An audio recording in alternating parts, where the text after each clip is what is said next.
Now, we have heard a lot about the SolarWinds breach. It was one of the largest and most sophisticated attacks in history. Microsoft President Brad Smith said, "When we analyzed everything that we saw at Microsoft, we asked ourselves how many engineers have probably worked on these attacks. And the answer we came to was, well, certainly more than 1,000. But not everyone got hit. There were those who were able to defend against this attack. Today, we're going to talk to a company whose security product defended against this attack. So stay tuned." Hey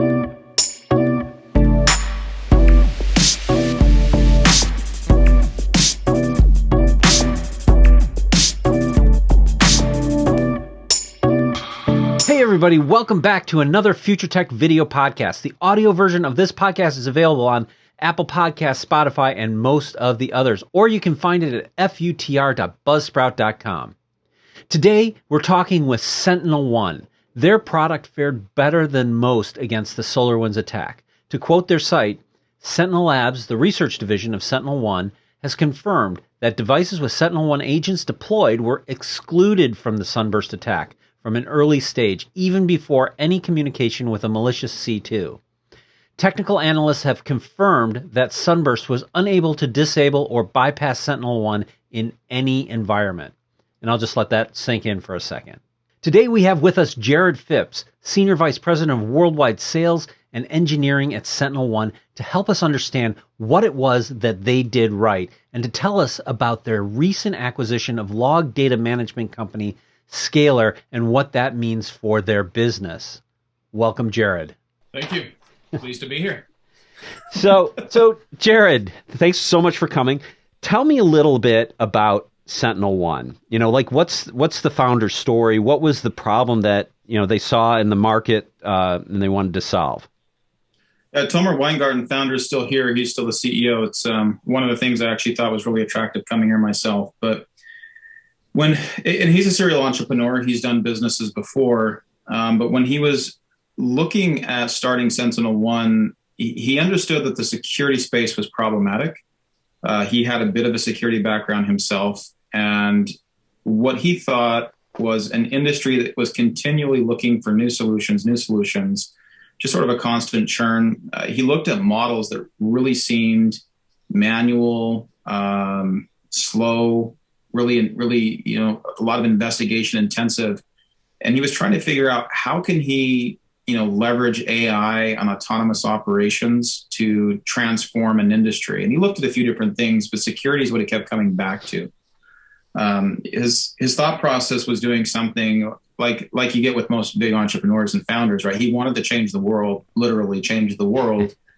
And he felt that doing so through the lens of security was open, especially by leveraging AI. So, you know, it started off in the early stages of the company focusing on Mac, believe it or not. Like that's generally not where people start, but we started on Mac and Linux and then moved into Windows after that.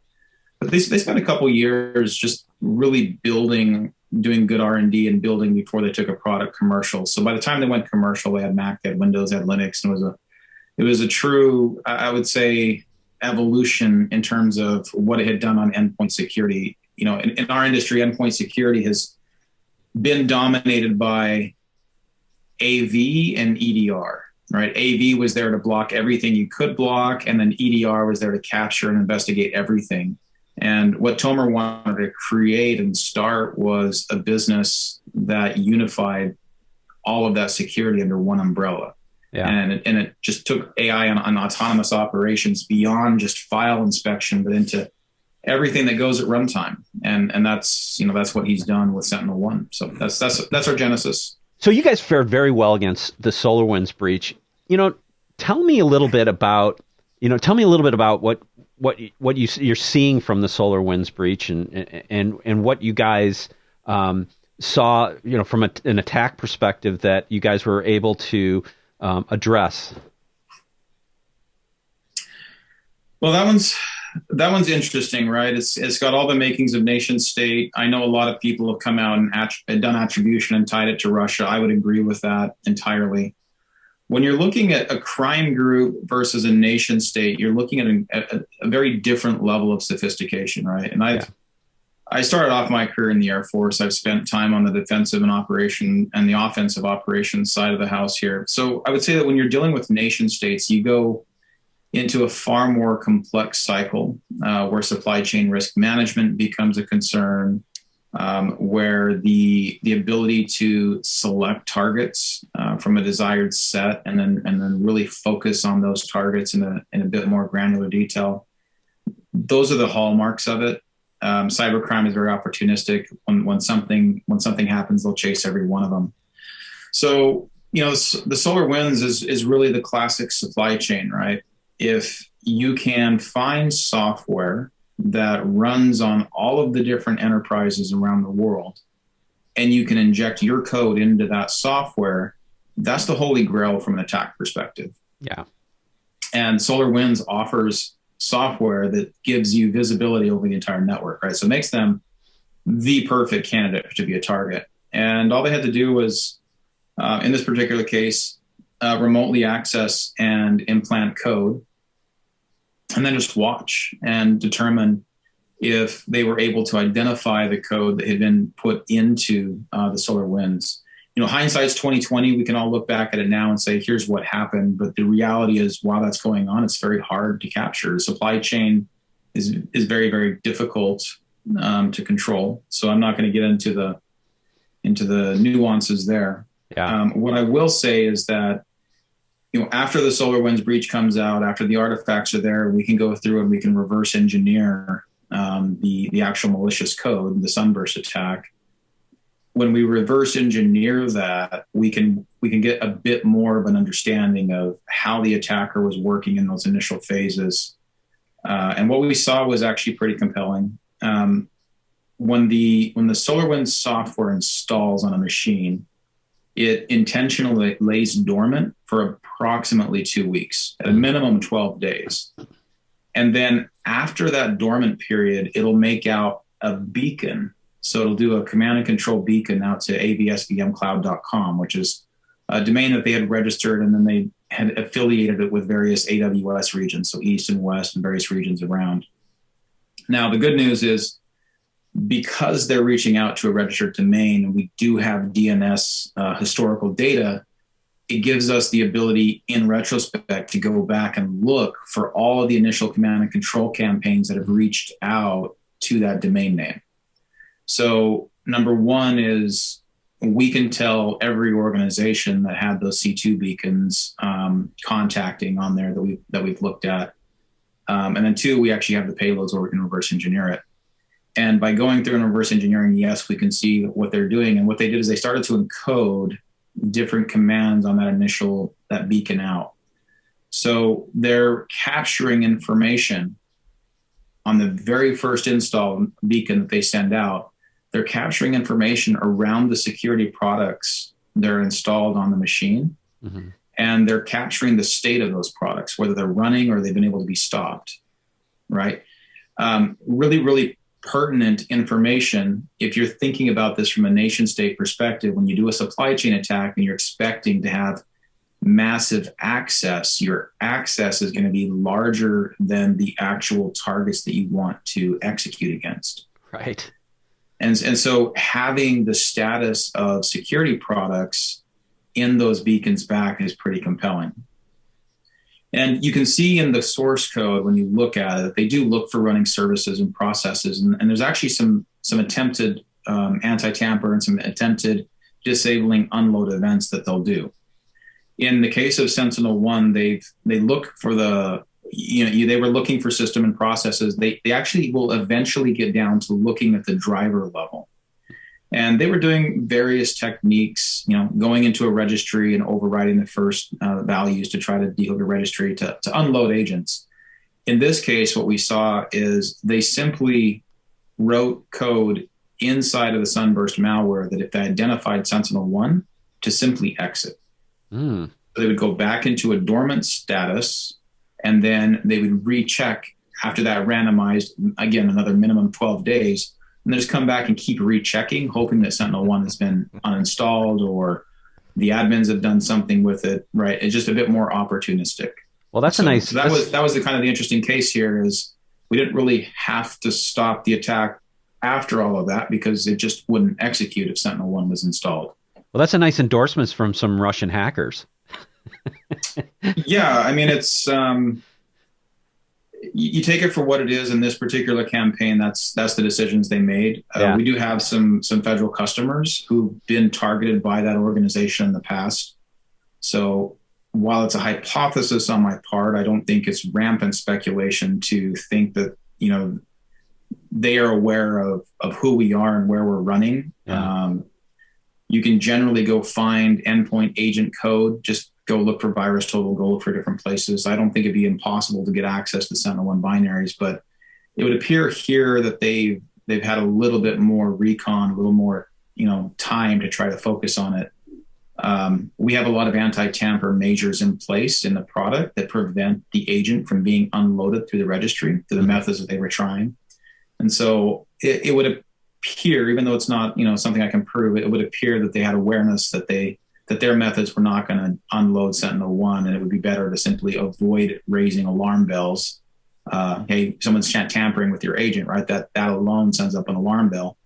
So they're trying to avoid sending the alarm bell. So if they see Sentinel-1, they just exit. They didn't want to try to mess with the anti-tamper capabilities. That's my hypothesis. Yeah, that's really, I mean, it just goes to show you the level of sophistication of this attack. I mean, you know, when Microsoft's saying they see the fingerprints of at least 1,000 different, you know, hackers on this one, working, you know, from a nation state, that's a significant foe for sure. Yeah, I mean, again, so I don't know that I would personally agree that they've had 1,000 people building on the code. Like all things, great things happen in smaller teams. Well, I think there's a military unit. I think there's a lot of design behind it.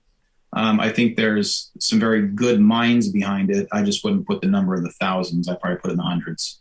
What comes back is the notion of target selection. Yeah. Right? If you're in the military and you have available targets, you have to go through quality target selection, and that's what I think is probably more aligned to the case. Yeah. I mean, I've done some analysis just based on the C2 beacons that have come out. You know, you would figure this is Russia. They're targeting government. Only about 20, I think it was 22%, if you round up, of the initial C2 beacons come back that are even government related. Yeah. Technology, like, you know, manufacturers of supersonic jet engines, like it's not just tech, it's very specific tech. They're showing up. A lot of state and local governments, which is interesting. And then it was pretty heavy in healthcare and finance. Now, finance is always targeted. I mean, yeah, that's the thing about finance. You're going to be hit by crime groups, by nation states. You're going to be hit anything you can imagine. If money flows, everybody wants to understand who, what, when, where, how, when it comes to money. So you're always a target if you're finance. Yeah. But healthcare by a nation state is not normal. That's just not normally what you would see.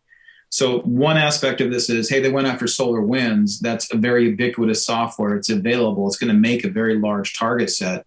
And that's true, right? You're going to have tons of machines reporting in. Yeah. What they chose to actually execute against, what they selected off of that target list, though, is pretty telling. And you know, you've got to make your decisions and your determinations of what to process and what order to process. Yeah. Look, we didn't see this thing until December. It kicked off in March. The campaign executed. This wasn't like we didn't have this miraculous find and stop. Like it was all the DNS activity, everything was tailing down. They did a great job, well executed, and it was a successful campaign. And I don't think anybody can call it anything other than that. There's definitely going to be some people in the U.S. government right now having some very hard conversations. This was a successful campaign. Yeah, I'm sure. Well, in that regard, you know, like you mentioned, this was out there for a very long time. I mean, it's amazing that, you know, people didn't catch it. I mean, like you said, hindsight's 20/20, right? But what were some of the things that they were doing that made it so incredibly stealthy? Well, okay, so this is what Russia's always done. When they get into an organization, right, if you're a crime group, you're trying to drop in crypto miners or drop in ransomware. You're trying to figure out how to get paid on what you've done. If you're Russia, you're coming in, you're trying to avoid detection at all costs, and you're trying to discover information. right? So let's remember at the end of the day, if you're a nation state, you're doing a cyber aggression for two primary reasons. I'm going to leave China outside this because they'll add a third, but one is denial, disruption of services. Think power grids, think equities and trading markets, things that you can cripple a country by taking down. Number two, which is the more prevalent use case, is intelligence gathering. So machines create data and information meant to be consumed by people. So you want your people to consume what your enemies or adversaries out there would have. So that's why nation states hack each other, right? So when you're an organization like Russia and you're going in to do an attack like this, you're going to go after credentials. You're going to make yourself appear to be a legitimate user inside of the organization, and you're going to get access as much as you can to join conversations, to monitor conversations, to have access to data, to move around the environment. And to do so, in today's day and age, you either need identity certificates or you need identity accounts. And that's what they focused on. Yeah. Interestingly enough, although we didn't have any SentinelOne customers compromised, we did open up and tell everybody, hey, if you want to incident response teams, if you want to help to investigate some leads, we're happy to do so. We had some people who were concerned and we investigated. There were dead ends everywhere. But following the national conversation, what's pretty clear is that the follow-on activity was using Cobalt Strike, which is something that SentinelOne does really, really well against. So there's telltale signs to catch the follow-on activity once they get in, that companies would probably have, organizations, I should say, not companies, organizations, I think should have been able to detect some of that activity. So that's a little bit disappointing that it got as far as it did there. But yeah, once they get in, once they get access to those creds, then everything else just looks like remote connections, and it starts to look very legitimate. In the case where you saw with FireEye, right? They got a little clumsy, not excessively, but a little clumsy when they tried to do the two-factor authentication registration. They probably should have just kept focusing on certificates. That kind of tripped a wire. The difference is FireEye has people who are used to doing deep dive investigations, and when something weird pops up, they don't mind taking the time to delve in and do that investigation. Security companies will do that. Other organizations, they'll just write it off as a glitch, or it's an anomaly, or maybe somebody tried something, but whatever, they didn't get through because we didn't create the account, and they deactivate it and then move on. They don't really have the resources to dig in and understand what's going on. That's the bigger concern, because there's probably, and again, I don't know, I'm not part of the conversation, but I would have to suspect in retrospect, there's a whole bunch of red flags showing up that should have been watched that simply weren't. I mean, I would bet almost anything that that's the case right now inside the U.S. government. There's probably some really hard conversations around that right now. Yeah, well, I think you touch on maybe one of the biggest problems in security today, right? Is the fact that there's not enough qualified people to go around, right? And when you look at red team, blue team, and dividing people up, and how that all plays out. I mean, it's a massive task to not only just be very vigilant about this, but also to understand the types of things that are going on. And when you see something that looks a little unusual, being able to do that deep dive to figure things out. And I know, one of the things that you mentioned in sort of the founder's story about SentinelOne was, the desire to apply, artificial intelligence, machine learning, things like that to the process, which I think is kind of an important piece to this puzzle, right? Because if there's not enough people to go around, having some intelligence in the apps that can help people who may not have the level of sophistication, that they may need, derive answers and insights, I think is a really, important piece, right? It's tremendously important. I can give you, it's interesting, very early on, the cybersecurity industry, and you can put myself on this list. When I was in the Air Force and people were talking about AI, I was very resistant to the idea that a computer was going to offer any intelligence or analysis that the analyst we had couldn't handle. But other industries have figured out how to let computers do some great things with it, like autopilot in the airline industry being one.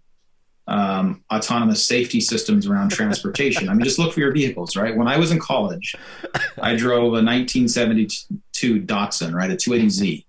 It had no air conditioning. It had, power brakes, power steering. Like, it was as basic of a car as you could get. Now, I told people I was driving it because it was a quote unquote driver's car. The reality was $500, and that's what I could afford in college. Right? Today, I drive a car that has lane departure warning, forward collision warning, auto braking, rear collision warning, crash avoidance, front airbags, side airbags. Like this car has so many systems. Now I'm still the driver. I still control the car. But when reaction times are where they are, it can start to react, for me. It can tell me if I'm trying to transfer and someone's in a blind spot that someone's there. Like this is what you want from autonomous systems. If you go back to airplanes, right, you have all different types of safety systems that help pilots avoid mid-air collisions, things of this nature. The only time those bad crashes happen is when pilots ignore the systems telling them what they should be doing because they want to be smarter than the system. So let's talk in the cybersecurity world. Why do we need AI? Volume of data is number one, and speed is number two. And by volume of data, we actually have a buzz term in the industry now for this, which is alert fatigue. I would tell you it's more like drowning in alerts. Unless you've lived it firsthand, like walk in and see your SIM with 10,000 alerts in them, and then you sit here and look at your SOC, and it's like, well, no, our tier one is going to analyze all the high and criticals, and you watch them and they're opening up a screen, they're looking at some stuff, and then they're deleting, or they're, like there's nothing happening at that level that's incredibly valuable. Yeah. And then the hard stuff is supposed to be caught by your hunt teams in tier 3 or tier 4, depending on the SOC that I've been working with. And these are for organizations that can afford the SOC and can build the SOC. Yeah. So yeah, I've worked commercially, primarily in the energy and financial sectors, with some teams that truly have world-class security operations, and they use orchestration and autonomous operations to enable them to scale. Okay. Everybody else, how do you get there? Yeah. You're not going to have the security budget to invest. And so I think it's fair. I mean, I've come a long ways, and obviously now with SentinelOne, we do AI and autonomous operations, behavioral analysis. We are taking what is really, really complex stuff, but we're taking tier one responsibilities on ourselves. And this is fantastic for organizations that can't afford the SOC. We literally have the teams to do that, right? We can be that solution. For other organizations that have the SOC, we can offload a lot of that tier one, and then we take all of our threat hunting and augment what they're doing. So it's like having this really, really specific expert system. It's not just a software as a service, but it's a software as a service that has expert AI and behavior algorithms that will process anything faster runtime than a human ever will. And then it's augmented in the back end with an exceptionally good team to expand out your service. Like that's the right model for the industry today. And that's what Tomer's vision was, and his vision's proved correct, right? So yeah. Where we sit now, like we're the fastest growing company in our space. It's amazing how fast we're coming along here. And the adoption is because we're solving a real need, a real pain, taking some pretty challenging problems on behalf of our clients. Yeah, I remember, when you talk about alert fatigue, I remember back in the day at a Global 500 company installed a security product. I won't mention the name of it, but a few weeks in, they were getting, I think, somewhere upwards of over 23,000 alerts a day. And, obviously you can't, it's completely not actionable, right? And after a while, they just stopped looking at it. And that's after spending, millions of dollars to get everything in and installed and stuff like that. And they didn't make the kind of investment to tweak and tune and do that, which is a full-time job in and of itself. But it is amazing. And it continues to this day with a lot of organizations where there's just too much data coming at them, right? Crazy. Oh, yeah, it's insane. I mean, anybody who's had a home alarm system probably knows you get more false alarms in a year, and you risk getting fined by the police than you do people breaking in your house. Yeah, definitely. And that's at the most benign possible scale. Take that and throw that into an enterprise environment. 23,000 alerts, even if you can analyze all the highs and criticals, how accurate is that analysis going to be? Yeah. Like it's just not going to be. that's not hypothesis, right? That's just what I've lived multiple times. It's just not going to be accurate. So the other, though, I think it's not just about the alerts. It's also about closing the cycle of the investigation. And this is where I think the autonomous side of SentinelOne kicks in a bit more. I think the industry as a whole, the security industry as a whole, has come along and says, yeah, we can use AI models to replace AV. Everybody's really comfortable with that. And we can use behavioral rules to trigger alerts that are higher fidelity. And everybody's come along and they're comfortable with that. What people are not recognizing is that we're taking it a step further than that, in that we're tracking everything into a single storyline, everything that occurs on an endpoint to a single storyline. And we can not only stop the attack, we can surgically remove that attack from the endpoint. And that means we're automating not only the detection and the deflection of the attack, but we're automating the recovery from the attack. And if I go back to where I was in 06 and 07 in the Air Force, where we were trying to define this vision, this grand vision of a self-healing endpoint that would allow us to operate through cyber attacks, SentinelOne's delivered that. So for our customers, the endpoint, like, we will attack, block, remediate, and attack that entire cycle, the entire investigation, remediation, triage cycle, that whole piece of it can be done in 0.2 seconds. Yeah. Right. That's operating at the speed of compute. Can we do that for every single attack? No. But can we do that for the vast majority? Yes. And for the ones that take a little bit longer, like a long cycle for us is maybe 10 minutes. Right. And most of the industry is trying to get to benchmark standards that are multiples above and beyond what we're delivering today. Yeah. And this is probably the most shocking thing, because I'll get on with the Fortune 10 companies. I'll get on with the Fortune 100 companies. I'll explain to them what we're doing. They say, no, you're not. We go into POC and we do it. And they're like, wow, you are. And that becomes a very different conversation. So we're doing it. We've been doing it. We're doing it at scale, and we're going to continue to drive on excellence in this fashion, because it's not about generating alerts. The security products and security vendors have got to get out of the mindset of generating alerts. It's about deflecting attacks and keeping intruders out of the environment, and doing that as seamlessly and frictionlessly as possible for the users of that company. Yeah. Well, I mean, there's a million different security products out there right now. I mean, it's just a very disaggregated market, and I think that there's so many companies, some of which are more of a feature than a whole platform or a product, even, attack very specific areas of the security chain, right? You guys kind of play in the XDR space, which is, kind of this evolving, space of what fits into the definition of XDR. Where do you see you guys fitting into the whole security chain, and how do you play in that whole mix? Well, the endpoint's interesting and compelling because you're at the point of data consumption. And so it's really your ultimate last line of defense. The EDR space has gone from being a sensor telemetry driven system to an autonomous attack deflection position is where we have it now, where we can do seamless remediation, et cetera.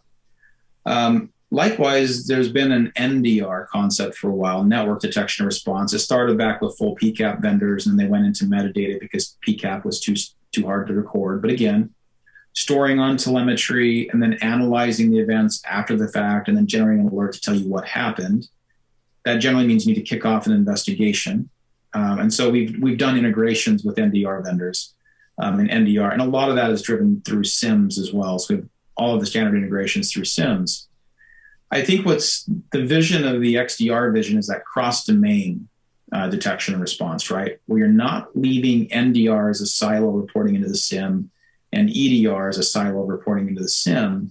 You're now moving into cross-domain detection and attack. And I would like to, or detection response, and I would almost like to think of that as deflection in the SentinelOne methodology, meaning cross-domain, what automations can I drive? Cross-domain, what types of responses can I automate? And so we've done this with several different firewall vendors in the fabrics, like the FortiFabric, for example, where we can push intelligence back and forth between the two, but we can also now adjust in terms of an automated response. And this has typically been the domain of orchestration. And you had orchestration vendors building up, and then you kind of see the SIM vendors sort of gobbling up orchestration. Now, at the same time, data is a lot more prevalent when you start going XDR, when you start going cross-domain, when you no longer care that the data is coming from just your endpoint telemetry. Instead, you're pulling data from any network or any other security appliance, logging appliance, anything of that nature, allowing that data to come in. What we're doing here and why this is such a good fit for SentinelOne is our core competency is working with data. We are an AI behavioral analysis company. We do amazing things with data. And we've proven it on the endpoint, which is probably the most difficult space to operate in at speed, at scale, with accuracy. We've proven it there. Now we take that into the XDR space. So what are we going to do? And this is literally why we bought Scalyr, which you kind of referred to earlier. But when we can start to move and operate at the speed of compute on large data sets across fabrics, which include network and cloud and endpoint, the fabric simply becomes compute. The protected becomes the data, and the protected becomes the user of that data. And that's really the vision we're driving for. We will continue to invest very heavily on that data-driven vision as we go forward. Yeah. Well, you brought up Scalyr. That's quite a significant acquisition. Could you talk a little bit about what Scalyr does and what Scalyr brings to the game here? Well, the real key piece of what Scalyr brings to the game is, again, when you're talking to SentinelOne, hopefully what you've gotten from me is the autonomous and the speed at which we're working, right? We're not measuring things in hours or minutes. We measure things in seconds as much as possible. There are things we have to measure in minutes, but there may be even an hour every occasionally. But we want to deflect and stop as much as possible. So when you start to looking at data aggregators, log aggregators, all that type of stuff that's out there, there's a lot of them in the market. What's intriguing about Scalyr and what I think was really compelling for us is that it can ingest unstructured data. Okay, so we don't need to have a predefined nomenclature or anything of that nature for the data set coming in. But more importantly is ingesting and allowing us to take operations at the speed of ingest on unstructured data. So while we think we're going to have gains from Scalyr in many, many different aspects of operating a security program, we think that among the most important is it's going to align with our philosophy of deflection and autonomous operations. And we start to get pretty excited when we think about where we can go in the future. The future of compute is data. We all know that. And there's a lot of companies out there that are working on making it easy to stand up data infrastructure, making it easy to scale data infrastructure. And SentinelOne is going to do that, but we're going to also let you do that securely. So if you think about this, then it's not just about how SentinelOne is able to leverage Scalyr technology for our security mission, but how we're going to be able to help people consume and leverage data securely in their environments. Because I've really never met a CIO that said, I want to take on more security risk. I want to have more security burden on my team. They just want to be able to provide the business mission to their organizations. If we give them a secure path to data compute, that's pretty compelling. Yeah, I think it's interesting that I love to see acquisitions in this space because I think the security market needs some consolidation. Some of these need to be wrapped up in broader suite of products brought together that are all integrated in kind of a single pane of glass sort of thing. And you guys are an interesting case because you guys have raised quite a bit of money. I mean, I think you've raised almost upwards of $700 million. So I got to imagine you guys have a little bit of acquisition power. Even beyond Scalyr. So, I know you can't talk about what the future holds in acquisitions, but I got to imagine there's some really interesting opportunities out there for you to do some consolidation.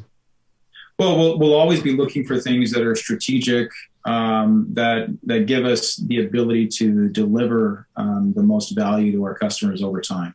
Yeah. And when those types of opportunities present themselves, we'll definitely take advantage of them. Yeah. Yeah. Well, that'll be interesting to see. So tell me a little bit about like what's next for SentinelOne. Where do you see things going for you guys? Well, we have to continue on the rapid growth path. That's what this industry demands from a business perspective. So scaling a business operation, doing this at the speed at which we've been doing this, and I think we've settled into a pretty polished approach of this is really important. We need to keep innovating. So scaling the business is going to be one of the things we keep focusing on. Innovation. This is the heart and soul of SentinelOne. We can leverage some exceptional talent. We have core competencies, fundamental core competencies, and what we believe is world-class expertise in the realms of machine learning, artificial intelligence, behavioral analysis. So, how do we take that core competency and expand that into the XDR world? We've been doing that. We've been doing that actually for some time now, but I think where we're heading on the XDR vision is providing a greater security blanket. And more importantly, we're not going to walk in and force an organization to rip and replace everything they have. Yeah. And it's one of my pet peeves, right? Is yes, we're building an amazing platform. And yes, we have a lot of stuff you can do on this platform. But you've already made some investments that are going to be strategic that you don't want to change. And, what I had always wished a vendor would have told me when they walked in and said, I'm going to make your existing security investment better. I've never had a vendor tell me that when I was on the buying side. But what we're focusing on now is taking the Singularity platform that SentinelOne has and applying that into our customers' environments in a way that lets them get more value out of their existing security spend, and putting that and really driving towards that XDR vision. So that's, that innovation pace that we maintain. We will continue to innovate internally very rapidly. And that's going to be a main focus of us. And then, probably the big elephant in the room that everybody wants to know is when is the IPO? And I can't tell you what the month exactly it is. I can tell you that it's definitely the next phase. I actually look at the IPO as the starting line. I think we've all got the warm-ups done. We've been doing a lot of work and training to get to this point. But we're all really, really excited to get on that starting line and really take off. So we're going, and I think you kind of see a bit of direction just with the Scalar acquisition alone of what we think is the strategy for the future. But it's going to be building and securing and providing a pretty comprehensive offering that appeals not just to a CISO, but to a CIO and to a board. So you're going to see that, that business side of the house. You'll see the IPO, unless some crazy market conditions occur. You can never predict the future. My senior year of college was September 11th. So yeah, it's a strange world we live in these days. Nothing's entirely predictable. You never predict the future, but I would say that's definitely something that we're very focused on is letting that IPO. That's getting us to the real starting line, and that allows us to have the foundation to build a very formidable, long-term independent company for decades to come. That's the focus. That's the goal. So, Jared, I keep hearing from so many people, it's hard to find really good security people. And I have found that to be true for us as well. So where are they? Like, how do we, where do we go to find the folks that actually have just the theoretical expertise, but the practical expertise? Yeah, it's an interesting question. You can find, I would say you can find people anywhere, and that's not the answer you want to hear. But I'll tell you what's really easy to find are people that understand the buzzwords and they know how to sling the buzzwords and they can talk about the buzzwords. Right? People that understand how to be a practitioner is a bit more difficult. Yeah. There's training programs and they get people leveled up to be a tier 1 analyst. I think we can figure out how to get tier 1 analysts, and you can go find them at any of the larger organizations where they run their SOCs, and they pay them $65,000 a year, and it's pretty easy for a company to come in, hire them into a senior role, give them $95,000, move them somewhere across the country. So yeah, you can find a lot of those in San Antonio around the AF-cert. You can find them in different cities around the DoD certs and the federal certs, and then you can find them around the larger organizations, especially the ones based in California. People are definitely wanting. It's very difficult to live on $85K a year in the Bay Area. So people in those certs out there, or those SOCs for those organizations out there.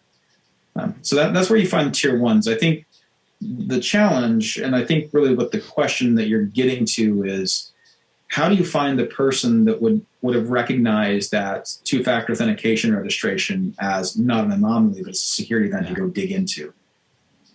That's harder, right?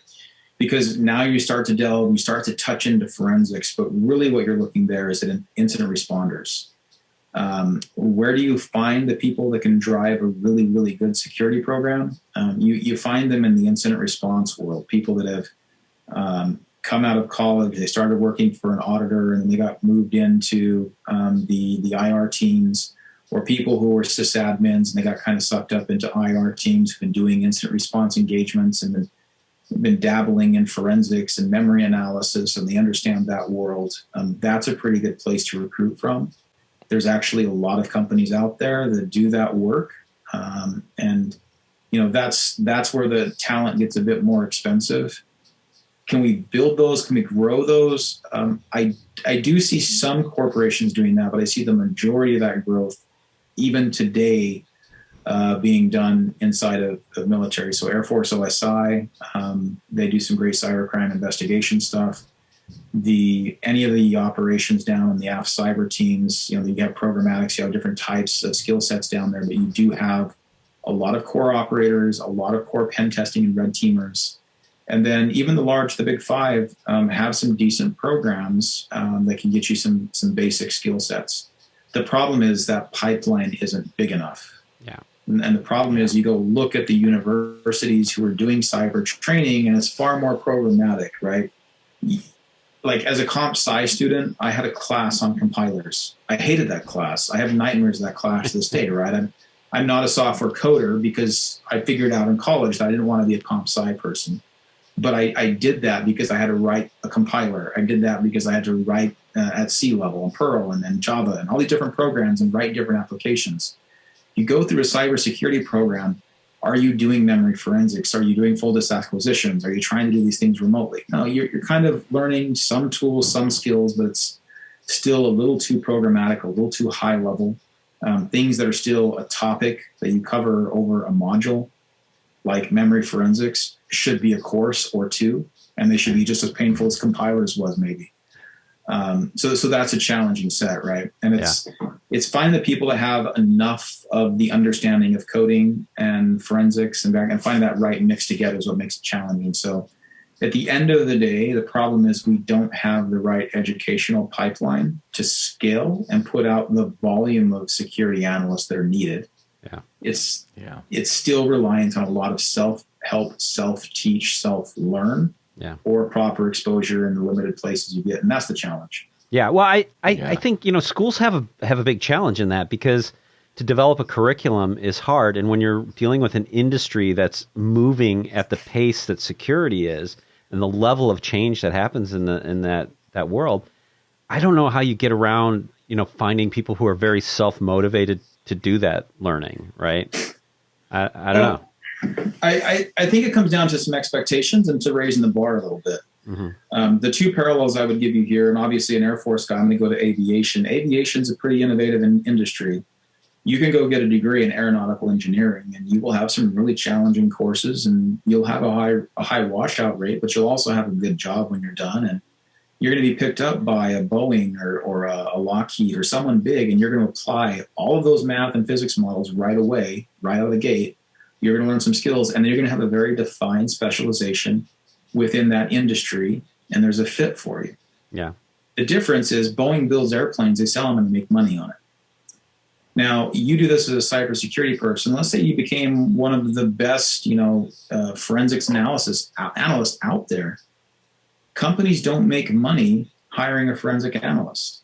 right? So this goes back to the core problem that cybersecurity is risk deference. It's not revenue generating. Yeah. And so I can bash on the industry a little bit from the educational side of the house, saying we're not ramping up and preparing people properly. But unless you're a cybersecurity vendor, you're in a world of cost avoidance, cost deflection. So there needs to be a change in the mindset. And if you look at a CISO as a business, a member of the executive council as a business member, they're out there to try to figure out how to maximize revenue.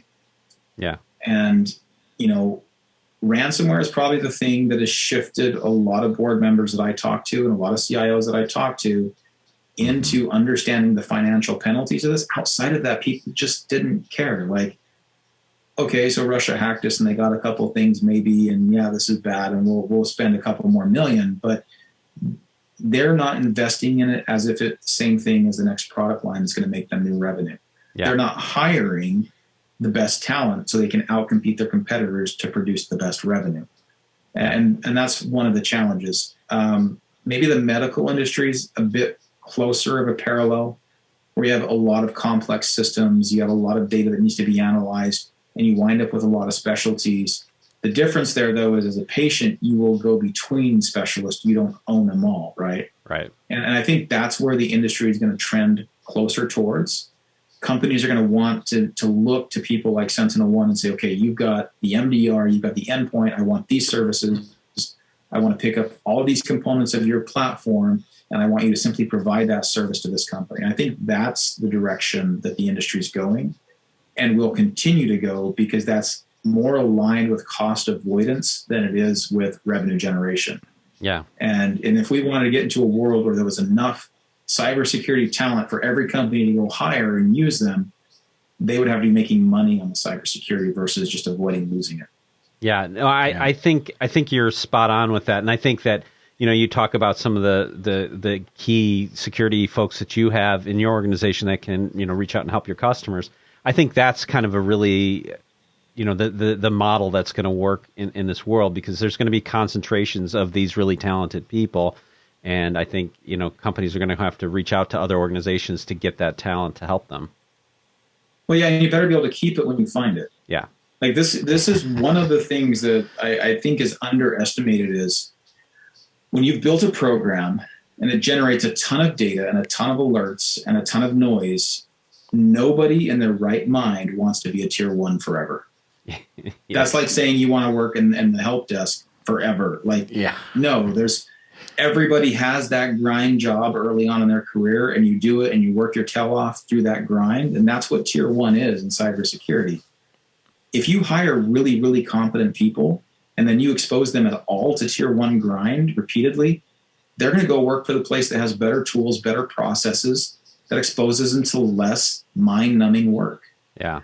So I think I fully expect industry to hold me accountable as a vendor to offload the mind-numbing stuff. Yeah. And the way we're going to offload it is to AI and autonomy. Well, and I think another, we had the CEO of Arctic Wolf on a couple weeks ago, and one of the things that he said is that, so many of these security people, they go into these organizations, and half the time they're building boxes and, doing server admin and stuff like that. And that's not what a security person signs up for. And that's why he's like, I have an advantage to hire people because they do security work 100% of the time rather than, like doing crappy busy work that the organization needs them to do. And, and that's why I think, like organizations like yours are going to have the advantage in that case, because it's a more compelling environment to be in, at the end of the day. Yeah. I mean, look, if you're a really good professional at what you do and you think you're a world-class professional, then you probably want to work at a company who has world-class tools. Yeah. And let you challenge and you challenge yourself with really complex problems. And if you can't give your top-end security members that type of experience, then they're going to go somewhere else. Yeah. Jared, I got to say, thanks so much for coming on. I think, you brought some really interesting insights that, we haven't really heard before, I think, regarding the SolarWinds conversation. So I think that's really great information for folks. And I wish you guys the best of luck, and hopefully you continue your success and you have a phenomenal IPO, and you can continue your consolidation of the market. Yeah, well, we're hoping to build something for a long time, so I'm excited. Thanks again for taking the time to talk to me today. It was fun. Yeah, no, it was definitely fun. Appreciate it. Thanks so much. Thank you. Take care. Thanks for watching. If you like what you saw, please click the like button. Hit that subscribe button because that's super important for the channel. And if you want to get notified when I post new content, click on that bell icon and you will get notifications. And I will see you in the next video.